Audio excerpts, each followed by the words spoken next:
ओम नमः शिवाय। शिव पुराण का विद्येश्वर संहिता का अध्याय नंबर 17। बंधन और मोक्ष का विवेचन, शिव पूजा का उपदेश, लिंग आदि में शिव पूजन का विधान, भस्म के स्वरूप का निरूपण और महत्व, शिव और गुरु शब्द की व्युत्पत्ति और शिव के भस्म धारण का रहस्य। ऋषि बोले, सर्वज्ञों में श्रेष्ठ सूत जी, बंधन और मोक्ष का स्वरूप क्या है, यह हमें बताइए। सूत जी ने कहा, महर्षियों, मैं बंधन और मोक्ष का स्वरूप और मोक्ष के उपाय का वर्णन करूंगा। तुम लोग आदर पूर्वक सुनो। जो प्रकृति आदि 8 बंधनों से बंधा हुआ है वह जीव बद्ध कहलाता है, और जो उन 8 बंधनों से छूटा हुआ है उसे मुक्त कहते हैं। प्रकृति आदि को वश में कर लेना मोक्ष कहलाता है। बंधन आगंतुक है और मोक्ष स्वतः सिद्ध है। बद्ध जीव जब बंधन से मुक्त हो जाता है तब उसे मुक्त जीव कहते हैं। प्रकृति, बुद्धि, त्रिगुणात्मक अहंकार और 5 तंत्र मात्राएं, इन्हें ज्ञानी पुरुष प्रकृत्याध्यष्टक मानते हैं। प्रकृति आदि 8 तत्वों के समूह से देह की उत्पत्ति हुई है। देह से कर्म उत्पन्न होता है और फिर कर्म से नूतन देह की उत्पत्ति होती है। इस प्रकार बारंबार जन्म और कर्म होते रहते हैं। शरीर को स्थूल, सूक्ष्म और कारण के भेद से 3 प्रकार का जानना चाहिए। स्थूल शरीर जागृत अवस्था में व्यापार कराने वाला, सूक्ष्म शरीर जागृत और स्वप्न अवस्थाओं में इंद्रिय भोग प्रदान करने वाला तथा कारण शरीर सुषुप्तावस्था में आत्मानंद की अनुभूति कराने वाला कहा गया है। जीव को उसके प्रारब्ध कर्मानुसार सुख दुख प्राप्त होते हैं। वह अपने पुण्य कर्मों के फल स्वरूप सुख और पाप कर्मों के फल स्वरूप दुख का उपभोग करता है। अतः कर्म पाश से बंधा हुआ जीव अपने त्रिविध शरीर से होने वाले शुभाशुभ कर्मों द्वारा सदा चक्र की भांति बारंबार घुमाया जाता है। इस चक्रवत भ्रमण की निवृत्ति के लिए चक्रकर्ता का स्तवन और आराधन करना चाहिए।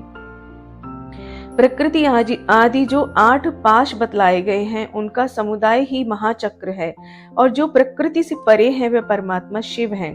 भगवान महेश्वर ही प्रकृति आदि महाचक्र के कर्ता हैं, क्योंकि वे प्रकृति से परे हैं।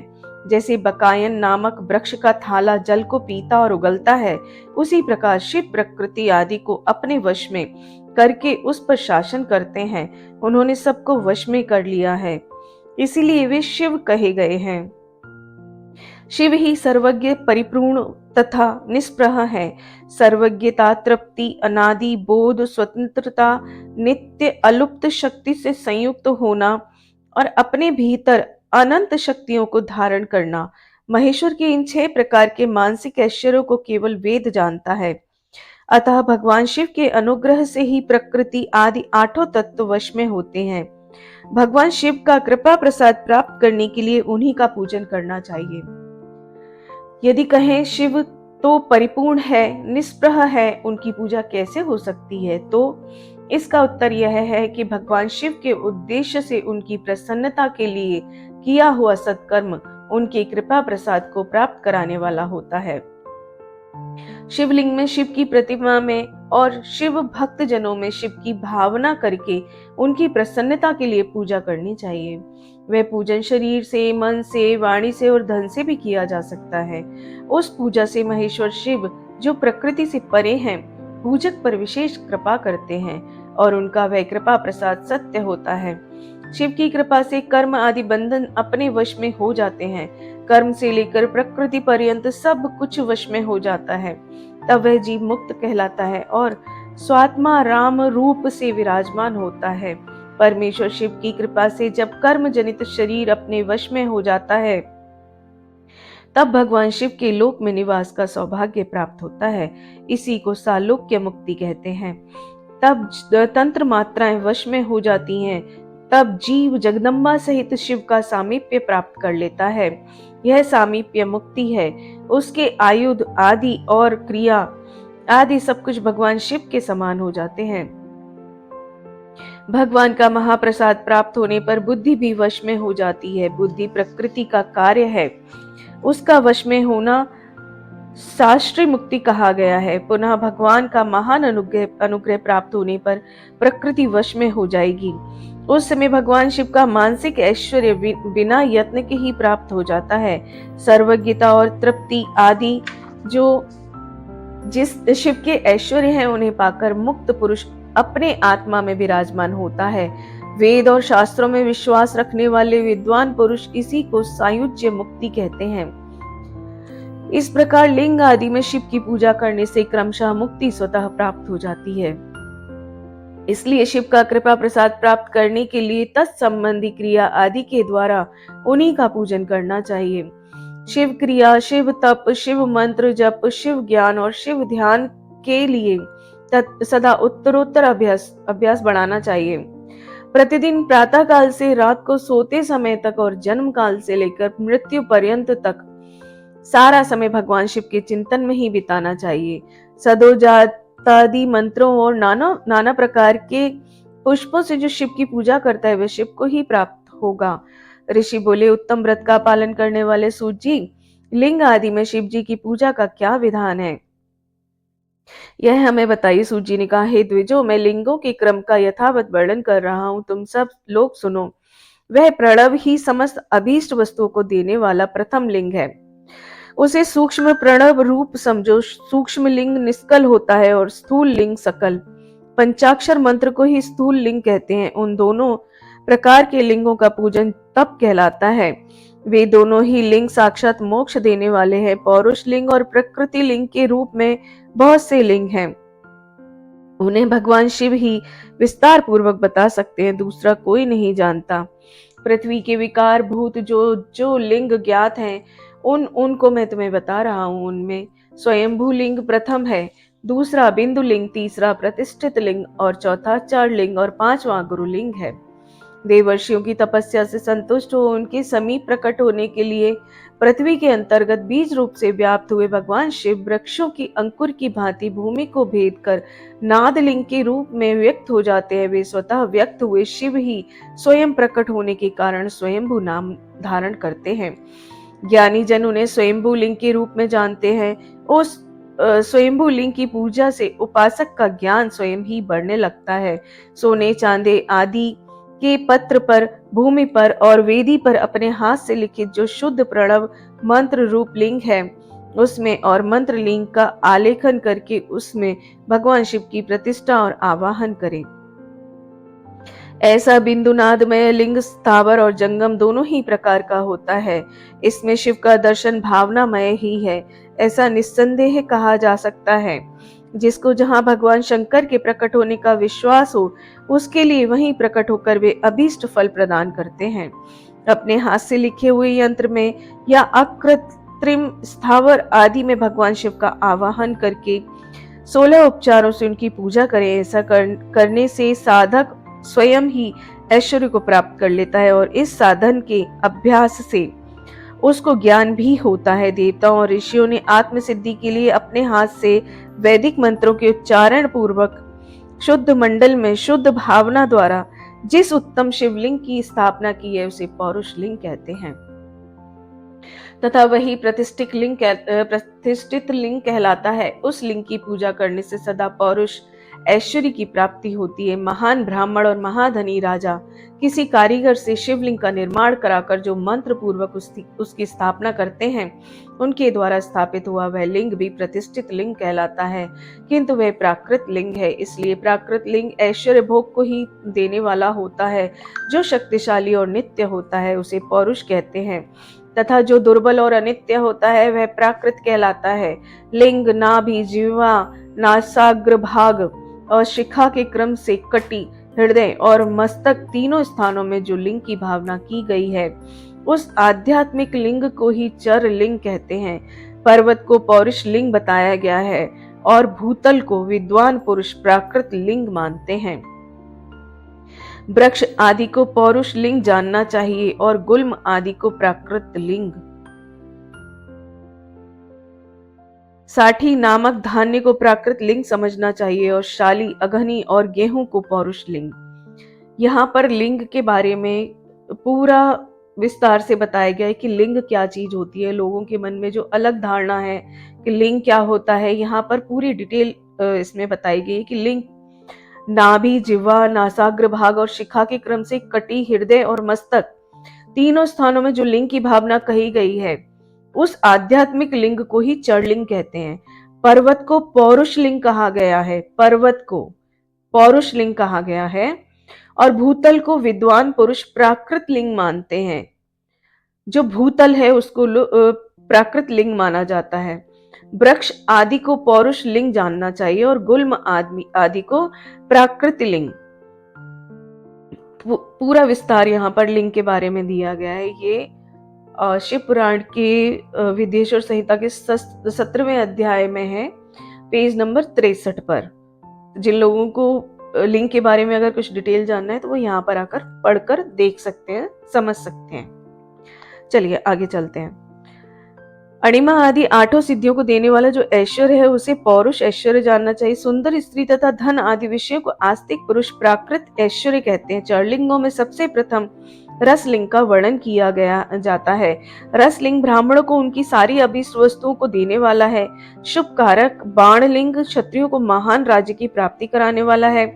सुवर्णलिंग वैश्य को महाधनपति का पद प्रदान कराने वाला है तथा सुंदर शिवलिंग शूद्रों को महाशुद्धि देने वाला है।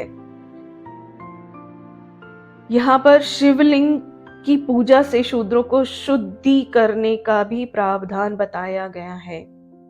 स्फटिकमय लिंग और बाण लिंग सब लोगों को उनकी समस्त कामनाएं प्रदान करते हैं। अपना न हो तो दूसरे का स्फटिक लिंग या बाण लिंग भी पूजा के लिए निषिद्ध नहीं है।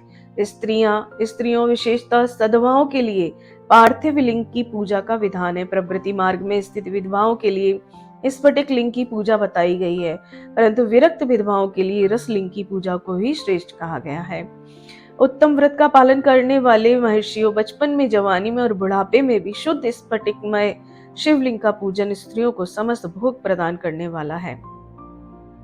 ग्रहासक्त स्त्रियों के लिए पीठ पूजा भूतल पर संपूर्ण अभिष्ट को देने वाली है। प्रवृत्ति मार्ग में चलने वाला पुरुष सुपात्र गुरु के सहयोग से ही समस्त पूजा कर्म संपन्न करे। इष्ट देव का अभिषेक करने के पश्चात अगहनी के चावल से बने हुए खीर आदि पकवानों का द्वारा नैवेद्य अर्पण करें। पूजा के अंत में शिवलिंग को संपुट में पधरा कर घर के भीतर पृथक रख दे। जो निवृत्ति मार्गी पुरुष हैं उनके लिए उन हाथ पर ही शिवलिंग का पूजा का विधान है।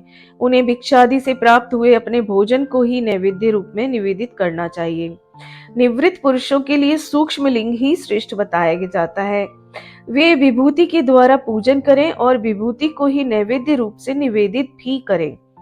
पूजा करके उस लिंग को सदा अपने मस्तक पर धारण करें। विभूति 3 प्रकार की बताई गई है, लोकाग्नि जनित, वेदाग्नि जनित और शिवाग्नि जनित। लोकाग्नि जनित या लौकिक भस्म को द्रव्यों की शुद्धि के लिए लाकर रखे। मिट्टी, लकड़ी और लोहे के पात्रों की, धान्यों की, तिल आदि द्रव्यों की, वस्त्र आदि की तथा पर्युषित वस्तुओं की भस्म से शुद्धि होती है। कुत्ते आदि से दूषित हुए पात्रों की भस्म से ही शुद्धि मानी गई है। वस्तु विशेष की शुद्धि के लिए यथा योग्य सजल या निर्जल भस्म का उपयोग करना चाहिए। वेदाग्नि जनित जो भस्म है उसको उन वैदिक कर्मों के अंत में धारण करना चाहिए। मंत्र और क्रिया से जनित जो होम कर्म है वह अग्नि में भस्म का रूप धारण करता है। उस भस्म को धारण करने से वह कर्म आत्मा में आरोपित हो जाता है। अघोर मूर्तिधारी शिव का जो अपना मंत्र है उसे पढ़कर बेल की लकड़ी को जलाए। उस मंत्र से अभिमंत्रित अग्नि को शिवाग्नि कहा गया है। उसके द्वारा जले हुए काष्ठ का जो भस्म है वह शिवाग्नि जनित है। कपिला गाय के गोबर या गाय मात्र के गोबर को तथा शमी, पीपल, पलाश, बड़, अमलतास और बेर इन लकड़ियों को शिवाग्नि से जलाए। वह शुद्ध भस्म शिवाग्नि जनित माना गया है। या कुश की अग्नि में शिव मंत्र के उच्चारण पूर्वक काष्ठ को जलाए। फिर उस भस्म को कपड़े से अच्छी तरह छान कर नए घड़े में भरकर रख दे। उसे समय समय पर अपनी कांति या शोभा की वृद्धि के लिए धारण करें। ऐसा करने वाला पुरुष सम्मानित और पूजित होता है। पूर्व काल में भगवान शिव ने भस्म शब्द का ऐसा ही अर्थ प्रकट किया था। जैसे राजा और राज्य में सारभूत कर को ग्रहण करता है, जैसे मनुष्य सस्य आदि को जलाकर उसका सार ग्रहण करते हैं, और जैसे जठरानल नाना प्रकार के भज्य भोज्य और पदार्थों का भारी मात्रा में ग्रहण करके जलाकर सार तर वस्तु ग्रहण करता और उस सार तर वस्तु से स्वदेह का पोषण करता है, उसी प्रकार प्रपंच करता परमेश्वर शिव ने भी अपने आधे रूप से विद्यमान प्रपंच को जलाकर भस्म रूप से उसके सार तत्व को ग्रहण किया है। प्रपंच को दग्ध करके शिव ने उसके भस्म को अपने शरीर में लगाया है। राख भभूत पोतने के बहाने जगत के सार को ही ग्रहण किया है। अपने शरीर में अपने लिए रत्न स्वरूप भस्म को इस प्रकार स्थापित किया है। आकाश के सार तत्व से केश, वायु के सार तत्व से मुख, अग्नि के सार तत्व से हृदय, जल के सार तत्व से कटिभाग और पृथ्वी के सार तत्व से घुटने को धारण किया है। इसी तरह उनके सारे अंग विभिन्न वस्तुओं के सार रूप हैं। महेश्वर ने अपने ललाट में तिलक रूप से जो त्रिपुंड धारण किया है, वह ब्रह्मा, विष्णु और रुद्र सार तत्व है। वे इन सब वस्तुओं को जगत के अभ्युदय का हेतु मानते हैं।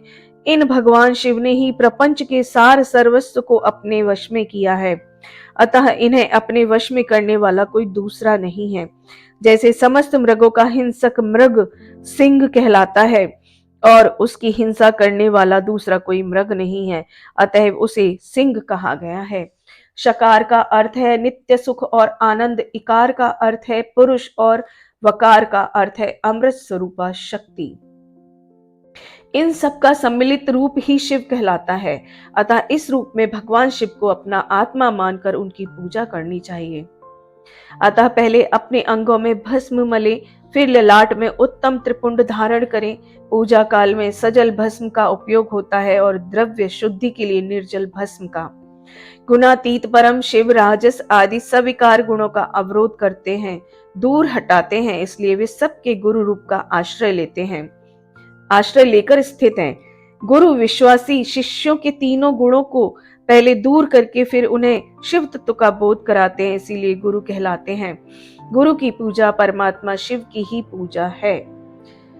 जो लोग गुरु जी को मानते हैं, गुरु जी का जो एक गुरु जी ने जो शिक्षा दी, गुरु जी ने जो बताया, वो यहाँ इस चैप्टर में पूरा अगर हम समझें इस चीज को कि गुरु जी कौन थे, तो शायद हम उसको वहां कनेक्ट कर पाएंगे कि गुरु जी सच में शिव थे।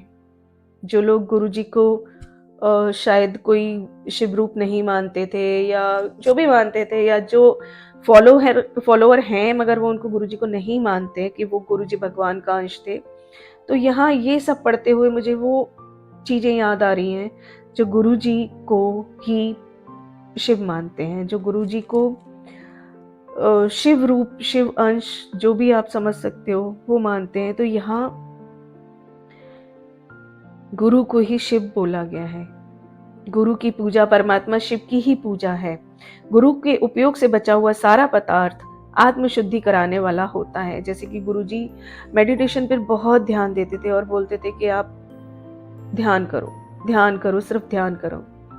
तो ये एक ईश्वर ही बोल सकता है कि आप ईश्वर और जो परमात्मा और आत्मा का मिलन है उसमें लग जाओ और सिर्फ ध्यान करो। गुरु के उपयोग से बचा हुआ सारा पदार्थ आत्मशुद्धि करने वाला होता है। गुरु की आज्ञा के बिना उपयोग में लाया हुआ सब कुछ वैसा ही है जैसे चोर चोरी करके लाई हुई वस्तु का उपयोग करता है। गुरु से भी विशेष ज्ञानवान पुरुष मिल जाए तो उसे भी यत्न पूर्वक गुरु बना लेना चाहिए। अज्ञान रूपी बंधन से छूटना ही जीव मात्र के लिए साध्य पुरुषार्थ है, अतः जो विशेष ज्ञानवान है वही जीव को उस बंधन से छुड़ा सकता है। जन्म और मरण रूप द्वंद्व को भगवान शिव की माया ने ही अर्पित किया है। जो इन दोनों को शिव की माया को ही अर्पित कर देता है वह फिर शरीर के बंधन में नहीं पड़ता। जब तक शरीर रहता है तब तक जो क्रिया के अधीन है वह जीव शुद्ध बद्ध कहलाता है। स्थूल, सूक्ष्म और कारण तीनों शरीर को वश में कर लेने पर जीव का मोक्ष हो जाता है, ऐसा ज्ञानी पुरुषों का कथन है। माया चक्र के निर्माता भगवान शिव ही परम कारण है। वे अपनी माया के दिए हुए द्वंद्व का स्वयं ही परिमार्जन करते हैं, अतः शिव के द्वारा कल्पित हुआ द्विंद उन्हीं को समर्पित कर देना चाहिए। जो शिव की पूजा में तत्पर हो वह मौन रहे, सत्य आदि गुणों से संयुक्त हो तथा क्रिया जप तप ज्ञान और ध्यान में से एक एक का अनुष्ठान करता रहे। ऐश्वर्य, दिव्य शरीर की प्राप्ति, ज्ञान का उदय, अज्ञान का निवारण और भगवान शिव के सामीप्य का लाभ, ये क्रमशः क्रिया आदि के फल हैं। निष्काम कर्म करने से अज्ञान का निवारण हो जाने के कारण शिव भक्त पुरुष उसे यथोक्त फल पाता है। शिव भक्त पुरुष देश काल शरीर और धन के अनुसार यथा योग्य क्रिया आदि का अनुष्ठान करे, न्यायोपार्जित उत्तम धन से निर्वाह करते हुए विद्वान पुरुष शिव के स्थान में निवास करे, जीव हिंसा आदि से रहित और अत्यंत क्लेश शून्य जीवन बिताते हुए पंचाक्षर मंत्र के जप से अभिमंत्रित अन्न और जल को सुख स्वरूप माना गया है। अतः कहते हैं कि दरिद्र पुरुष के लिए भिक्षा से प्राप्त हुआ अन्न ज्ञान देने वाला होता है। शिव भक्त को भिक्षात्र प्राप्त हो तो वह शिव भक्ति को बढ़ाता है। शिव योगी पुरुष भिक्षान्न को शंभुत सत्र कहते हैं। जिस किसी भी उपाय से जहां जहां भी भूतल पर शुद्ध अन्न का भोजन करते हुए सदा मौन भाव से रहें और अपने साधन का रहस्य किसी पर प्रकट ना करें, भक्तों के समक्ष ही शिव के महात्म्य को प्रकाशित करें। जानते हैं शिव मंत्र के रहस्य को भगवान शिव ही जानते हैं, कोई और नहीं। ओम नमः शिवाय। यहाँ ये पढ़ते पढ़ते मुझे कुछ याद आ रहा था, जैसे मैं भी गुरुजी को फॉलो करती हूँ और गुरुजी का मुझे एक ही चीज़ अच्छी लगती है कि गुरुजी मेडिटेशन पे ध्यान देते थे और उन्होंने सबको छोटे बड़े को एक बनाया। उनका कहना था कि आपके सामने अगर कोई भिखारी भी बैठा है और आपको उस थाली में खाना पड़ रहा है तो आप कोई घृणा नहीं रखोगे, आप उसको इंसान मात्र जीव समझकर, अब जैसे आप हैं वैसा ही समझकर उसके साथ में व्यवहार करोगे। तो ये एकता बताते हैं जो परमात्मा ही बता सकता है। इन्हीं सब चीजों से गुरुजी के जो फॉलोअर हैं गुरुजी को शिव रूप मानते हैं, क्योंकि गुरुजी वो सब करते थे जो एक मानव के लिए दया प्रेम भावना जिस तरीके की चीजें होती हैं वो उनको फैलाना चाहते थे अपने फॉलोअर में, और ये दिखाना चाहते थे कि जैसे तुम हो वैसे ही सामने वाला है। इन सब चीजों को एक समझो, जो भी तुम्हारे सामने, सबको एक समान भाव से प्यार करो और भगवान का जाप करो। और मुझे लगता है शायद मेरे भोले बाबा भी यही सिखाते थे और गुरुजी भी यही सिखाते थे। तो इन्हीं दोनों चीजों को कनेक्ट करके हम गुरुजी को ही शिव का अवतार मान लेते हैं। धन्यवाद। जो हमें ईश्वर से जोड़े वही मेरा गुरु, वही मेरा परमात्मा। ओम नमः शिवाय। ओम नमः शिवाय। शिव जी सदा सहाय। ओम नमः शिवाय। गुरु जी सदा सहाय।